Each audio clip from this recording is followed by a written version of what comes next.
Good morning, friends. Welcome back to my YouTube channel Medical Classes by Dr. Srinidhi Kumar Acharya. Don't forget to subscribe my channel and also please give your valuable comments. You can also visit the playlist. In the playlist, I have provided all the topics in a systematic order. Please do visit it. So today we will continue with our topic, fetal development. In the last class, we have seen the formation of the chorionic plate. If you are not understood properly, you can look into this picture. Okay, this is exactly what is happening. Okay. Now, see, this is the outermost layer, the outer cytotrophoblastic shell, and this is what is the intravillous space, and these are the villi, primary villi which are formed over here. Okay, so some of the bands are connecting this particular layer and this trophoblast layer. Okay, embryoblastic layer and a trophoblastic layer. So this is the amnion which covers over here, and this is whole thing is now become chorionic cavity. This is chorionic cavity. And what is chorionic plate? See, this is a chorionic plate, extra embryonic mesoderm. Chorionic plate is also called as extra embryonic mesoderm. So it contains outer trophoblast layer, then the sensitive trophoblast layer, okay, and then this particular chorionic plate. Okay, so these are the contents of the chorionic plate. The last class, part of the outer layer of the extra embryonic somatopleural layer. Okay, so part of the outer layer of the extra embryonic somatopleural mesoderm, cytotrophoblast and sensitive trophoblast. Totally it is called as chorionic plate. Totally it is called as chorionic plate, or it is also called as extra embryonic mesoderm. Now this is a part. This is actually the part which is developed from the embryoblast. Okay, so this is amnion. This is amnion. Inside it, now it is amniotic cavity. Okay, amniotic cavity, and these are the two portions which is developed from the hypoblast and epiblast. That we'll discuss today. Okay, now this particular is a connection. This is actually the connection between the trophoblast and embryoblast. Okay, so this is called as primitive stalk, and now this becomes a connection, the only connection between the fetus and as well as this outermost protective areas.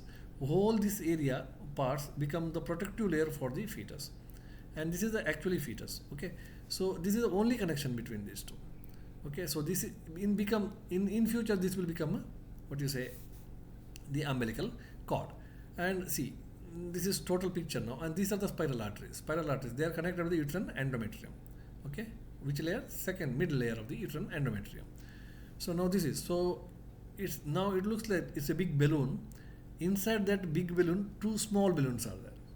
Okay, so now it looks like hypo and epiblast will be pressed from the both sides by the two balloons, and the whole thing is now kept inside a big balloon of a chorionic cavity and tied with a connecting stalk, which becomes a future just like future umbilical cord.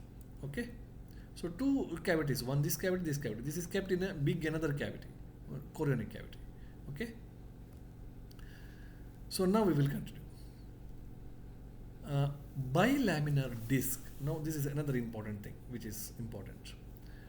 The changes are happening in the end of the second week, so that is 28th day of the period, and the lady is now expecting her menstrual flow. All these changes so far I have discussed, this is happening by the up to the end of the second week. 28 days are completed after ovulation. 28 days are completed, so naturally the lady is expecting the menstrual flow. But there is no progesterone withdrawal, and corpus luteum is continue to produce it. Usually, if the pregnancy is not taking place, the corpus luteum will be converted into yellow body, and so it will be not producing. It is not producing any progesterone. But here, corpus luteum is still active, and it is now producing a lot of progesterone. So there is no progesterone withdrawal at all. Otherwise, in a natural, if the pregnancy is not taking place, progesterone withdrawal will take place, but it's not happening. So meantime, sensitive trophoblast is producing a heavy amount of human chorionic gonadotrophin hormone. See, two things are very important. One is corpus luteum is producing a lot of progesterone, and it is continuing the progesterone flow. Progesterone withdrawal is not there.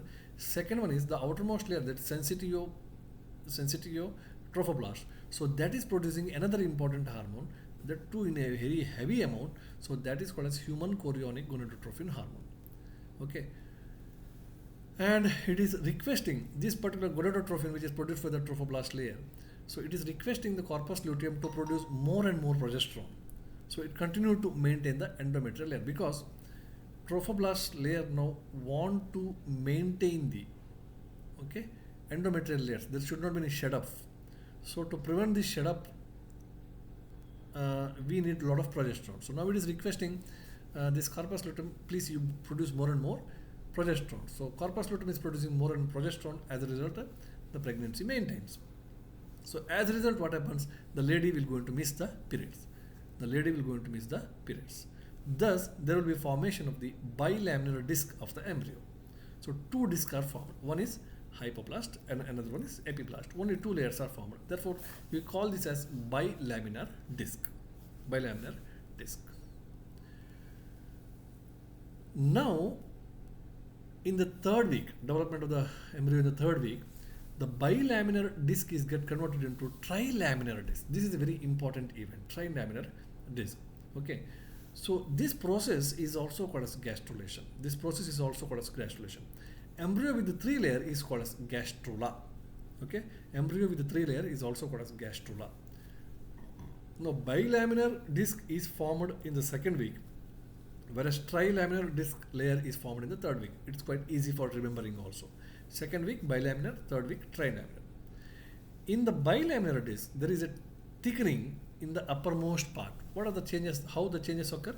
In the uppermost part, there is a thickening in the bilaminar disc called as pericaudal plate. So that particular thickening plate is called as the portion which is get thickened. So that is called as pericaudal plate, where both epi and hypoblast layers are sticky near the cephalic end.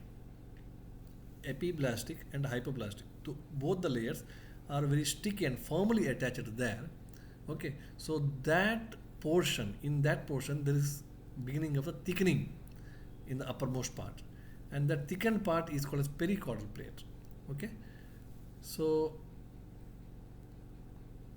this portion, so how it will go into develop, so that we will see in the next class. Thank you very much for listening to me. Please don't forget to subscribe my channel, and also please give your valuable comments. Thank you very much.